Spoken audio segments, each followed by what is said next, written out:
ஸ்ரீ மார்க்கண்டேய புராணம் 7ஆம் பகுதி. அவன் முற்பிறவி வரலாறு. இதற்கு முன் 7வது பிறவியில் நான் ஒரு வைசியனாய் பிறந்தேன்.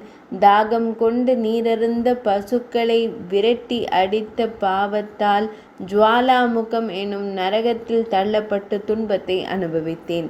அப்போது தற்செயலாக விப்ரசித் ஜனகன் எனும் அரசன் விமானத்தில் ஏறி அந்த வழியாய் வர, அவர் மேல் பட்ட காற்று என்மேல் பட என் துன்பம் ஓரளவு குறைந்தது.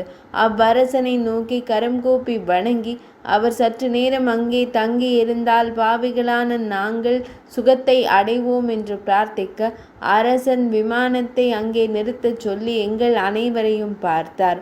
பின்னர் யம தூதர்களிடம் தன்னை அவர்கள் அவ்வழியாக அழைத்து வர காரணம் என்ன என்று கேட்டார்.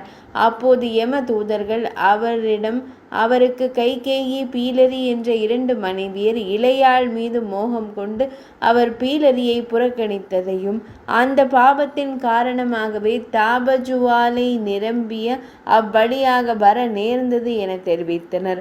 அப்போது அரசரை ஸ்வர்க்கத்திற்கு அழைத்துச் செல்ல தேவதூதர்கள் வர, அரசர் நரகத்தில் துன்பப்படும் எங்களையும் தன்னோடு ஸ்வர்க்கத்திற்கு அழைத்துச் செல்ல வேண்டும் என்று பிடிவாதம் செய்தார்.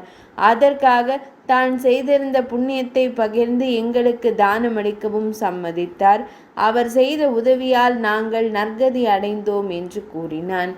7ஆம் பகுதி இனிதே நிறைவடைந்தது.